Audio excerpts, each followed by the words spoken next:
Hola chicos y chicas, ¿qué tal? ¿Cómo están? Hola, profe. Bien, gracias. ¿Y usted? Bien, bien. Hola, Vamos a profe. esperar unos minutos a que se conecte más compañero y comenzamos con la clase. Por mientras les recuerdo que la clase de hoy y la próxima clase vamos a recuperar una hora, ¿ya? Por lo tanto vamos a tener tres periodos en vez de dos. Obviamente con su respectivo recreo, con su pausa ahí para que ustedes puedan descansar. Por mientras aprovecho de consultarles qué tal les pareció la primera prueba. Si la encontraron muy difícil, muy fácil, regular.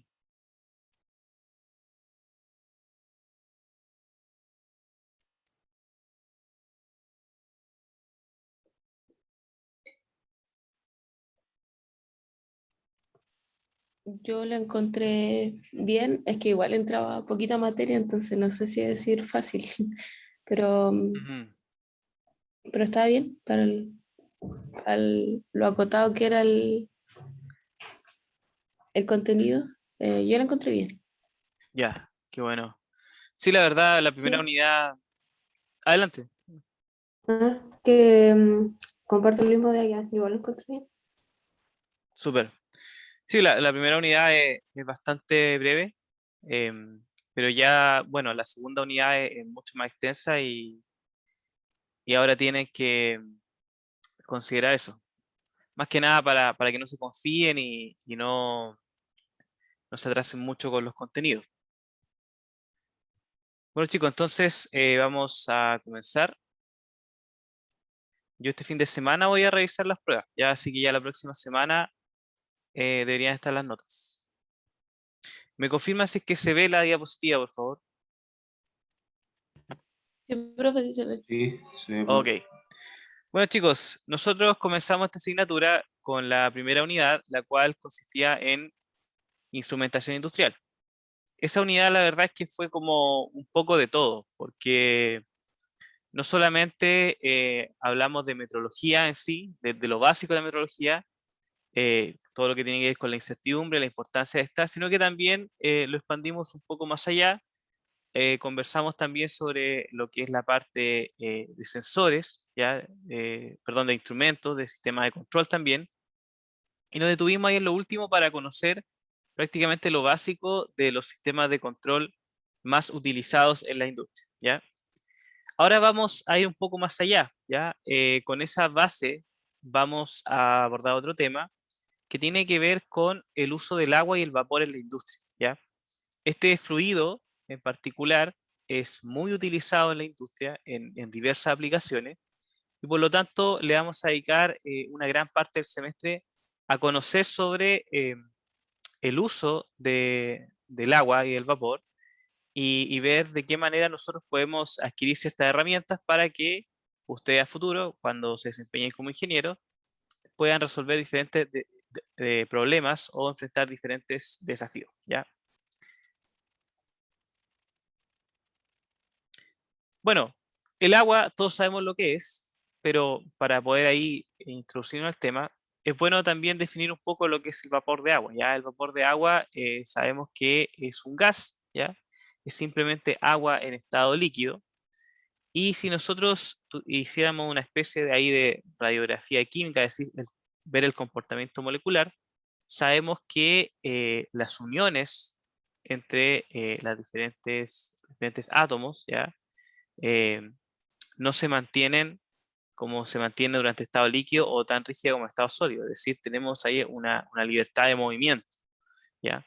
Y es por eso que nosotros en nuestra vida cotidiana y durante todos estos años que hemos estado ahí compartiendo con estos fluidos, sabemos que el estado líquido adopta la forma del recipiente debido a su comportamiento molecular, pero el gas es diferente, el gas siempre trata de escaparse, ¿ya? Ahora, en, en grandes rasgos, lo que nosotros vamos a ver durante la asignatura es qué aplicaciones se le da al vapor, ¿ya? Al vapor y también a lo que es el agua caliente, ¿ya? Vamos a partir principalmente con el vapor, Y nosotros lo podemos ver presente más o menos en 4 aplicaciones muy populares dentro de la industria, ¿ya? La primera es la esterilización, que quizá ustedes ya han tenido alguna experiencia con esto, que simplemente consiste en la muerte de diferentes microorganismos a altas temperaturas y presiones, ¿ya?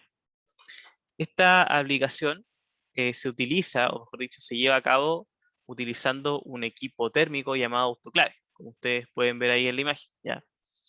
Esto es muy utilizado en el contexto médico, ya todo lo que es laboratorio, cuando hay, o existe, mejor dicho, la necesidad de poder limpiar algún utensilio que tenga que cumplir con una cierta calidad de higiene. Ahí es donde entra a jugar el autoclave y el proceso de esterilización, ¿ya? Por lo tanto, ustedes lo van a ver presente en esa área, pero no solamente en la parte médica y clínica, sino que también en la industria. Esto también se puede observar, solamente que a mayor escala, ¿ya? En general, todo lo que son, por ejemplo, los médicos, los laboratoristas, los odontólogos que utilizan estos equipos, ellos aplican la esterilización a una escala mucho menor, ¿ya? Es decir, en general van a utilizar autoclaves pequeñas, como la que ustedes pueden ver acá, ¿ya? E incluso un poco más pequeñas, son autoclaves de sobremesa. En la industria es un poco más diferente porque la magnitud de lo que se quiere esterilizar es mucho mayor, ¿ya? Por lo tanto, ahí las autoclaves obviamente van a ser de mayor volumen, de mayor tamaño, y la gran diferencia entre lo que es la aplicación de la esterilización en el mundo industrial y en el mundo médico es que en el mundo médico el autoclave, que es este equipo, genera su propio vapor, ¿ya? En cambio, en lo que es la industria en sí, lo que vamos a ver es que el autoclave se conecta a una caldera y esa caldera es la responsable de generar el vapor y a través, obviamente, de una red de vapor le transmite ese fluido al autoclave. Pero eso lo vamos a ver más adelante en detalle. Chicos, hasta aquí me gustaría conocer si ustedes dentro de su carrera o alguna experiencia práctica han tenido experiencias esterilizando o han tenido alguna experiencia manipulando calderas o algo por el estilo.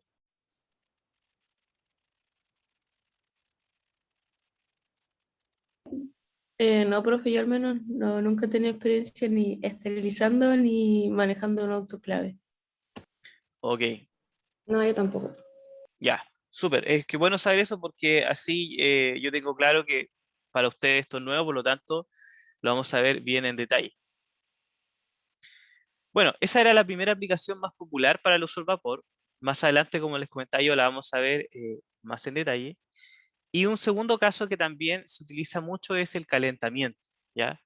Acá simplemente se utiliza el vapor para transmitir calor a una sustancia o producto en particular.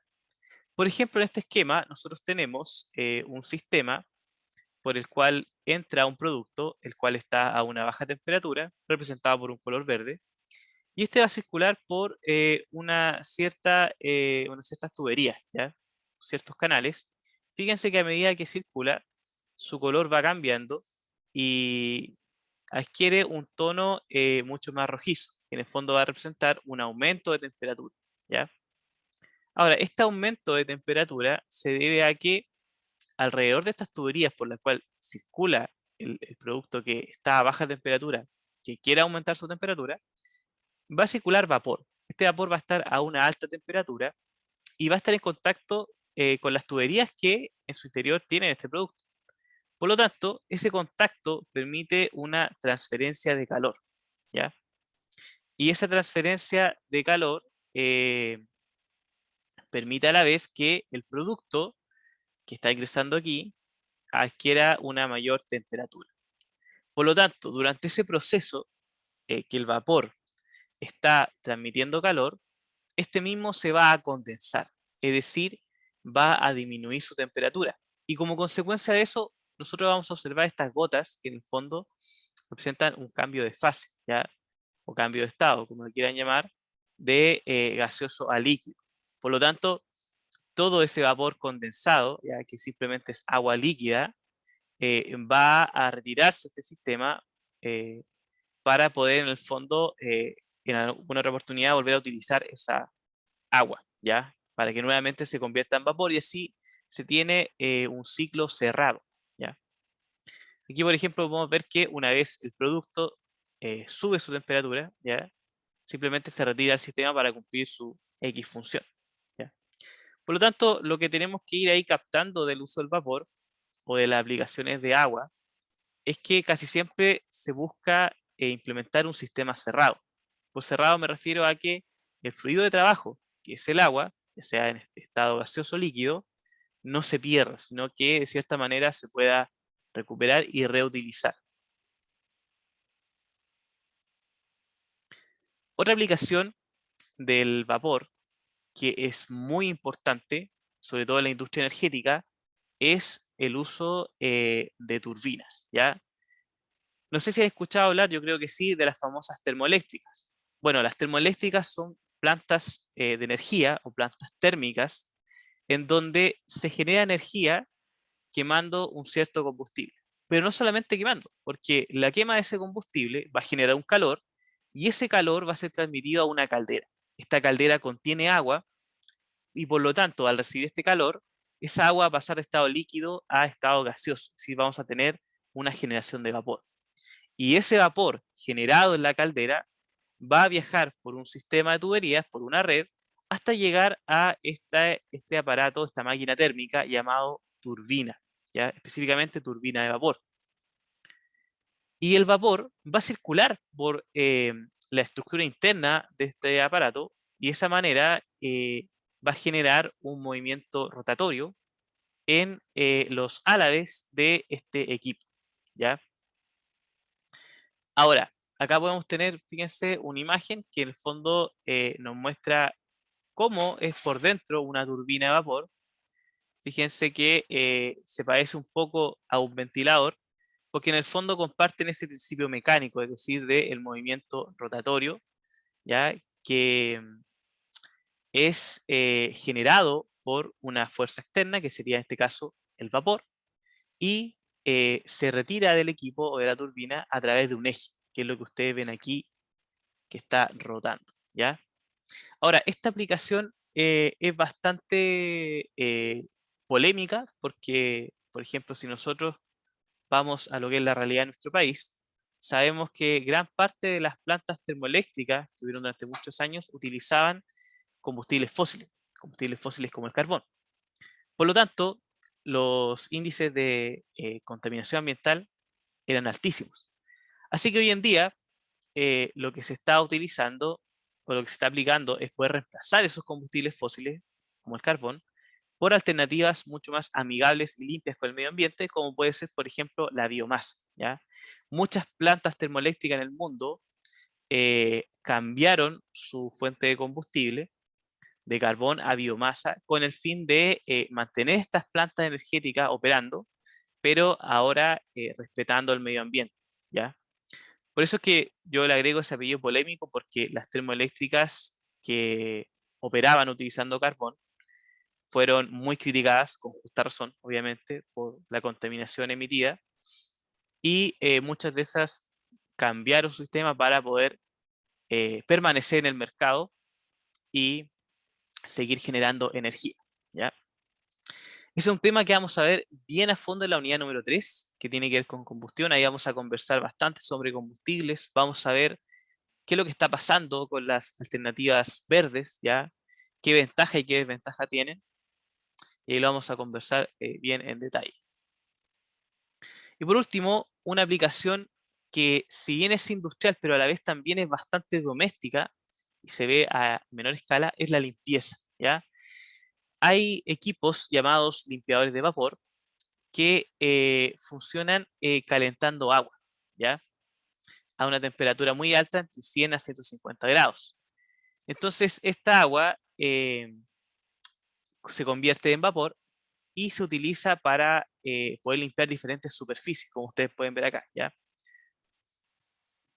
Ahora, la ventaja de limpiar con un aparato como este que utiliza vapor en comparación a otra alternativa es que Las altas temperaturas permiten penetrar materiales rebeldes, es decir, materiales que son difíciles de poder extraer, como por ejemplo la grasa o diferentes biopelículas, ¿ya?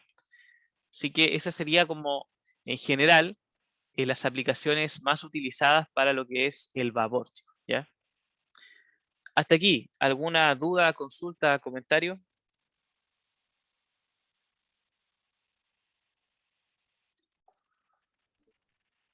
No, profe. No, profe, ahora tampoco. Ok. Bueno, continuando con lo que es el vapor, lo que hay que tener claro que no todo el vapor es igual, ¿ya? Sabemos que para poder convertir el agua en vapor necesitamos aumentar su temperatura y alcanzar el punto de ebullición, ¿ya? Es decir, alcanzar esos 100 grados para generar ese cambio. Sin embargo, a pesar que generan vapor, no todo el vapor que se presenta en estas diferentes aplicaciones es el mismo, ¿ya? Porque sus propiedades van a depender de la presión y la temperatura a la cual este sujeto esté fluido. Aquí nosotros podemos ver una gráfica que resume bastante bien el comportamiento del agua a diferentes temperaturas y presión, ¿ya? Vamos a tener en el eje vertical la temperatura y en el eje horizontal la presión. Ahora, de inmediato yo les pregunto, si en esta gráfica nosotros tenemos en el eje horizontal, perdón, la presión y en el vertical la temperatura, ¿qué conclusión podemos sacar nosotros respecto al comportamiento del agua?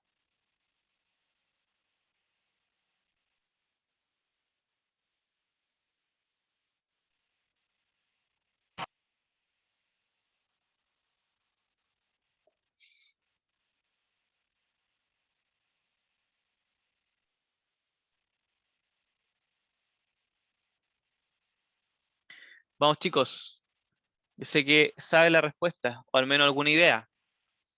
Si nosotros tenemos la variable presión en el eje horizontal de esta gráfica y la variable temperatura en el vertical, ¿qué podemos pensar respecto a estas dos variables? O mejor dicho, voy a ser más específico con la pregunta. ¿Cuál creen ustedes que influye más en el comportamiento del agua? ¿La temperatura o la presión? La presión. Correcto. Esa es la conclusión de esta gráfica, es decir, que si nosotros queremos controlar la temperatura del agua, ¿ya? Necesitamos controlar la presión, ¿ya? Porque dependiendo de los valores de presión, nosotros vamos a tener ciertos aumentos de temperatura. Por lo tanto, aquí lo que podemos observar es que cuando tenemos altas presiones, pero bajas temperaturas, nosotros podemos observar el agua en estado sólido, ¿ya? Si nosotros tenemos presiones altas y temperaturas medias, vamos a ver que el agua se mantiene en un estado líquido, como pueden ver aquí en esta zona de color celeste. Pero si nosotros tenemos altas temperaturas y bajas presiones, o presiones altas y altas temperaturas, ya comenzamos a ver otro comportamiento del agua, ¿ya? Un comportamiento en forma de vapor. Vamos a encontrar también en esta gráfica ciertos puntos importantes como es el punto triple y el punto crítico. Y fíjense que si vamos acá, en esta zona de color, como color sandía quizás podría ser, tenemos aquí el agua en estado gaseoso como vapor, pero fíjense que está dividido en dos secciones. Es decir, a una cierta temperatura y presiones vamos a tener un vapor de tipo saturado, pero si nosotros aumentamos esas temperaturas, ¿ya? Y ese valor de presión, vamos a tener un vapor sobrecalentado, ¿ya? Por lo tanto, ahí ya vemos que existen dos tipos de vapores diferentes. Y por último tenemos el agua supercrítica. Estas definiciones las vamos a ver inmediatamente. Bueno, la primera es el punto triple. Es el punto en el cual coexisten los tres estados de la materia en equilibrio termodinámico, ¿ya? Es decir, en este punto el agua tiene un comportamiento tanto líquido, sólido como gaseoso, ¿ya? Por eso se le llama punto triple. La curva de vapor saturado es la curva que separa el estado de dos fases y el estado de vapor sobrecalentado, ¿ya? Es decir, en este rango de temperaturas y presiones, esta curva diferencia lo que es el vapor saturado del agua no saturada, sería agua en estado líquido, y más allá diferencia lo que es el vapor sobrecalentado del vapor saturado. Fíjese que el punto triple ocurre a 0 grados Celsius, a 0.61 kilopascal absoluto, ¿ya? Ahí para que lo tengan anotado. El agua no saturada es el agua en su estado más reconocido, ¿ya? Es lo que nosotros podemos observar prácticamente en la cotidianidad. El punto crítico es el punto final de la curva de equilibrio de fase, ¿ya? Y el agua supercrítica es un agua que está en un estado que excede su punto crítico, ya es decir, tiene mayores presiones, mayor temperatura, y en palabras simples, podríamos decir que el agua se encuentra a una presión y temperatura mayor que la de su punto crítico, ¿ya? En este estado, el agua se considera indistinguible, ¿ya? O sea, es un estado en el cual nosotros no podemos saber bien si es líquido o gaseoso.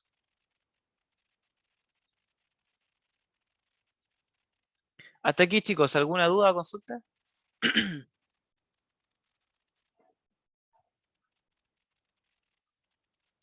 No, profe, todo claro por mi parte. Ok.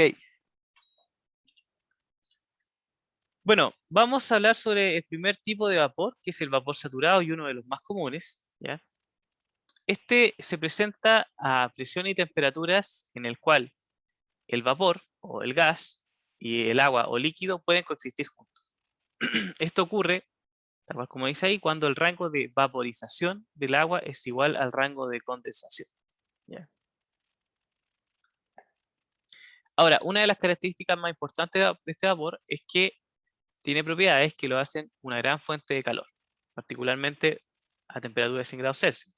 Por supuesto, porque esa es la temperatura mínima para poder tener este tipo de vapor.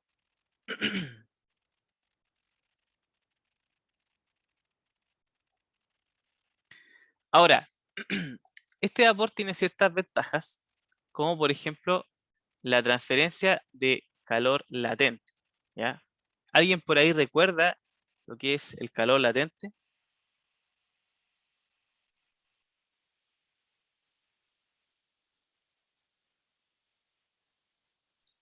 Es como la energía que se necesitaba para una transición de fase, ¿cierto? Exacto, muy bien. Entonces, ¿qué nos da a entender esa ventaja de transferencia de calor latente? Que el vapor saturado puede ser utilizado para transferir calor con el fin de generar un cambio de fase, ¿ya? Ahora, esto ayuda en general a mejorar la productividad y la calidad del producto, ¿ya? También este vapor tiene otra característica relacionada con la transferencia de calor, que tiene que ver con un elevado coeficiente de transferencia de calor, ¿ya? Es decir, que es un muy buen conductor de calor. Por lo tanto, no necesita de grandes superficies para poder transmitir una gran cantidad de calor, ¿ya? Chicos, aquí también les quiero preguntar si ustedes, dentro de las asignaturas que ya tuvieron, en alguna aprendieron sobre transferencia de calor.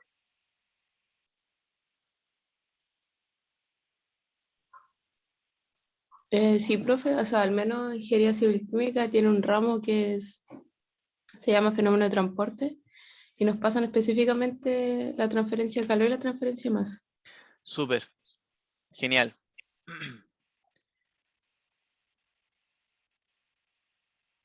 Bueno, entonces ahí tenemos ya las ventajas de este tipo de vapor.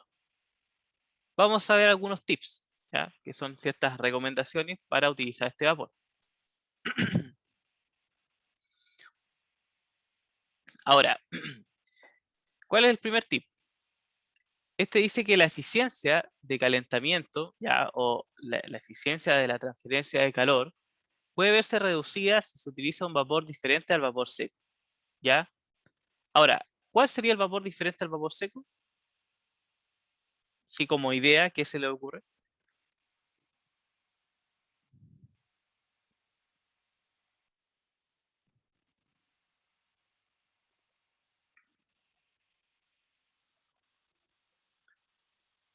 Claramente sería lo contrario seco, ¿ya? Por lo tanto, sería un vapor húmedo, ¿ya? Ahora, este vapor húmedo es otro tipo de vapor que lo podemos clasificar como el vapor indeseado, porque todo vapor húmedo va a afectar a las diferentes aplicaciones de vapor. Es decir, si nosotros queremos utilizar vapor saturado para poder transferir calor y parte de ese vapor saturado contiene vapor húmedo, ese proceso se va a ver afectado, ya va a bajar su eficiencia. Ahora, hoy en día, independiente de todo el avance de tecnología en las calderas, que son las máquinas que generan vapor, hay siempre un porcentaje presente de vapor húmedo, ¿ya? Lo importante es que ese porcentaje sea más o menos bajo, entre un 3 a un 5%, no más que eso. Ahora, ese vapor tiene humedad porque contiene algunas moléculas de agua que simplemente no se vaporizaron, ¿ya?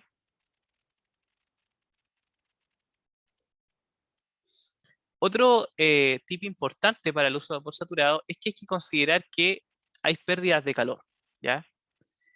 Y una de las más preocupantes es la pérdida de calor por radiación, porque esta genera que el vapor saturado se vaya condensando, ¿ya? Es decir, genera un cierto cambio de fase. Ahora, la consecuencia de esto es que si un vapor saturado tiene un pequeño porcentaje de vapor húmedo, lo que va a pasar es que la cantidad de vapor húmedo va a aumentar, debido a que las pérdidas por radiación van a condensar parte de ese vapor. Para esto, por supuesto que hay soluciones, ¿ya? Y una de las más importantes aplicadas en la industria son las trampas de vapor, ¿ya? Estas trampas de vapor son equipos que tienen esa función, simplemente retener el condensado, ¿ya? Para poder, de cierta manera, limpiar el vapor, ¿ya? Y que tenga la menor cantidad de vapor húmedo posible.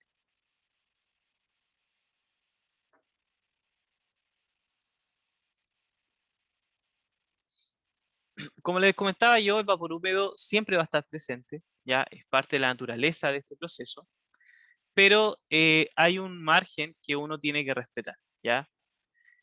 Como les decía yo, ojalá que en una caldera la generación de vapor húmedo no supere un 5%.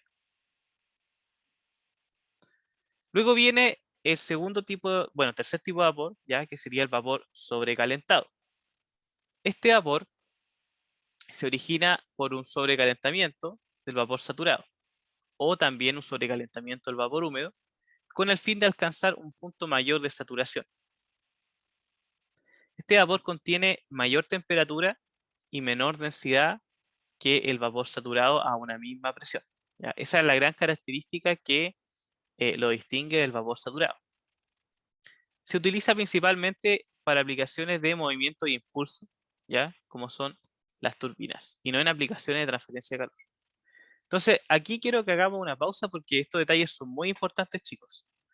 Nosotros comenzamos esta unidad conversando de que el vapor se aplica principalmente en 4 usos, ¿ya?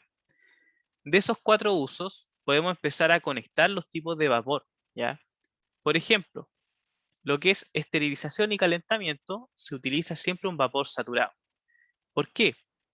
Porque en esos procesos necesitamos transferir grandes cantidades de calor. Y el vapor saturado se caracteriza por eso, por tener un alto coeficiente de transferencia de calor y el mejor para ese tipo de aplicaciones. Luego viene el tipo limpieza, que también utiliza vapor saturado. Y por último, la aplicación de impulso en movimiento, que sería para turbinas. Esta aplicación es diferente al resto, porque aquí lo que nos importa no es la transferencia de calor, sino lo que nos importa es tener un fluido, ¿ya? Que esté a altas temperaturas, que permita mover todo el sistema interno de esta turbina, es decir, accionar la turbina. Por lo tanto, el vapor sobrecalentado se va a utilizar en ese tipo de aplicaciones, ¿ya? Así que ahí vamos conectando.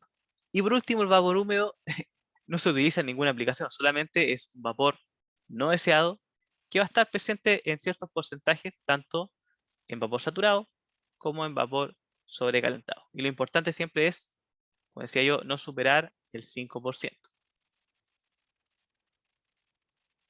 Hasta aquí, chicos, ¿alguna duda, consulta o comentario? Profe, pero ese vapor húmedo está presente en los dos vapores, o sea, también en el sobrecalentado. Sí, sí, mira, el vapor húmedo también está presente en parte en el sobrecalentado, un poco menos que en el saturado, pero está. Y por eso es que las turbinas con el tiempo también tienen un desgaste, tienen una vida útil. Entonces es un tema que a todos los ingenieros de esa área, bueno, han tratado de buscarle soluciones, pero la verdad ha sido difícil. O sea, lo más han podido reducir los porcentajes de humedad ya con ahí combinaciones de recalentamiento que lo vamos a ver más adelante, pero siempre va a haber una pequeña presencia de vapor húmedo.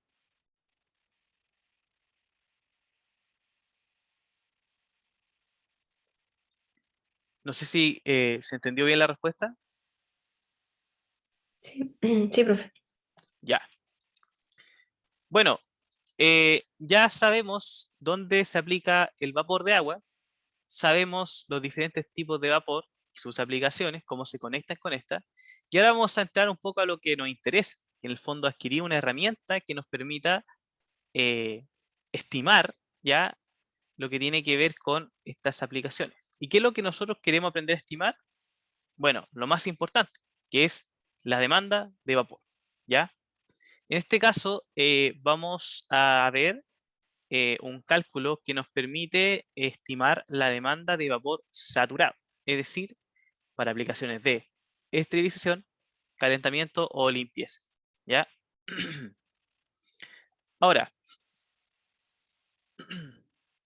para comenzar este cálculo estimado, uno tiene que tener ciertos datos, ¿ya? En primer lugar, necesitamos conocer cuál es la sustancia que nosotros queremos calentar. Sabemos que el vapor saturado se utiliza solamente para transferir grandes cantidades de calor. Esa transferencia va hacia una sustancia X. Por lo tanto, tenemos que partir nuestro cálculo de demanda sabiendo qué queremos calentar. Por ejemplo, una aplicación muy típica en la industria de alimentos es eh, la pasteurización de leche, ¿ya? O todos los procesos que tienen que ver con el calentamiento de em, las sustancias que componen estos alimentos, ¿ya? Eso es algo muy común. Por lo tanto, ahí nosotros podemos asumir que la sustancia puede ser leche o cualquier otro producto relacionado. Esa sustancia va a tener un cierto calor específico, ¿ya? Que también tenemos que conocer. Y por último, un paso importante para esta primera estimación es saber qué temperatura quiero alcanzar, ¿ya? Porque yo voy a tener una temperatura inicial, que va a ser la temperatura a la cual va a estar esta sustancia que yo quiero calentar, pero también tengo que conocer a qué temperatura yo lo quiero llevar, ¿ya? Y eso va a depender del proceso y de la sustancia. O sea, hay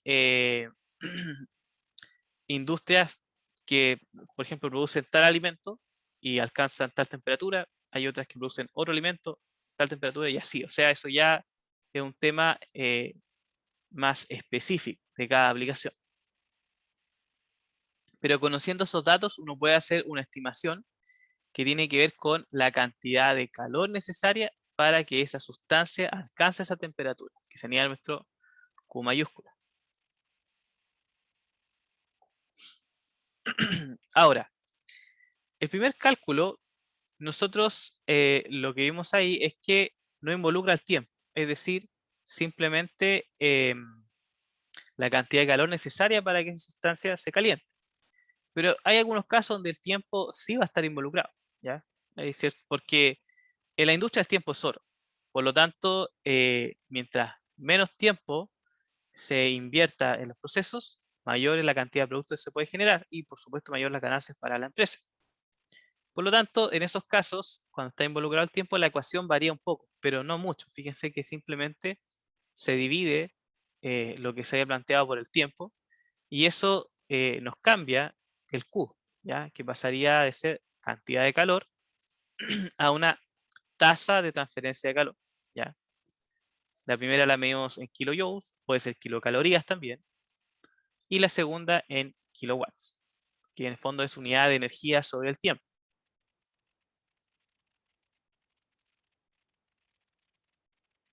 Ahora, para poder avanzar más en esta estimación, aparte de tener estas ecuaciones ya planteadas, tenemos que ver qué es lo que nos falta. Sabemos que necesitamos calcular la demanda de vapor, ya sea para aplicaciones que quieren calentarse sin considerar el tiempo o considerando el tiempo. Por lo tanto, aquí lo que nos faltaría es involucrar el vapor, ¿ya? Porque en esta ecuación, fíjense que tenemos solamente los datos de la sustancia que se va a calentar, pero no tenemos en ningún momento datos ni alguna ecuación que nos dé información sobre el vapor. Por lo tanto, hay que considerar ciertas expresiones análogas. Y en este caso, para la primera, que es la cantidad de calor, sería el producto entre la masa de vapor por la entalpía específica de evaporación del vapor. Y para el caso de la tasa de transferencia de calor, sería el flujo de masa de vapor por la entalpía específica de evaporación de vapor. Por lo tanto, ¿qué es lo que vamos a hacer para poder avanzar más en esta ecuación? Es igualar lo primero, que solamente tenía información de la sustancia que queremos calentar, con lo segundo, que tiene información del vapor. ¿Ya? Ahora, acá hay un tema importante porque uno a simple vista puede ver que se mezclan ecuaciones de calor latente con calor sensible. Pero eso está respaldado por un supuesto. Y el supuesto es que acá tenemos o asumimos que la transferencia de calor es 100% eficiente. Y como consecuencia, ¿ya? El calor proporcionado por el vapor debe ser igual al requerimiento de calor del fluido a calentar. Por eso es que se igualan estas ecuaciones, ¿ya? Entonces acá vamos a tener, como pueden ver, para el caso donde el tiempo no está involucrado, disculpen, a un lado los datos de la sustancia que queremos calentar y a otro lado la información del vapor. Y aquí lo que hay que hacer es una jugada inteligente. O sea, el objetivo de esta ecuación es conocer la demanda de vapor. Y la demanda de vapor la podemos medir en masa, ¿ya? Que sería esta que está aquí, masa de vapor. Por lo tanto, esta va a ser la variable que vamos a despejar de toda esta ecuación. Y al despejarlo nos queda esto. Una expresión que nos permite estimar, considerando una transferencia de calor de 100% eficiente, la demanda de vapor para calentar cierta sustancia a una cierta temperatura, ¿ya? Esto mismo se puede aplicar para el caso donde está el tiempo involucrado. Chicos, nos queda menos de un minuto, así que vamos a hacer una pausa. Son las 9:40, volvemos a las 9:50 ya. Así que voy a cancelar la llamada para que regresemos 10 minutos. Bueno, profe. Sí, profe.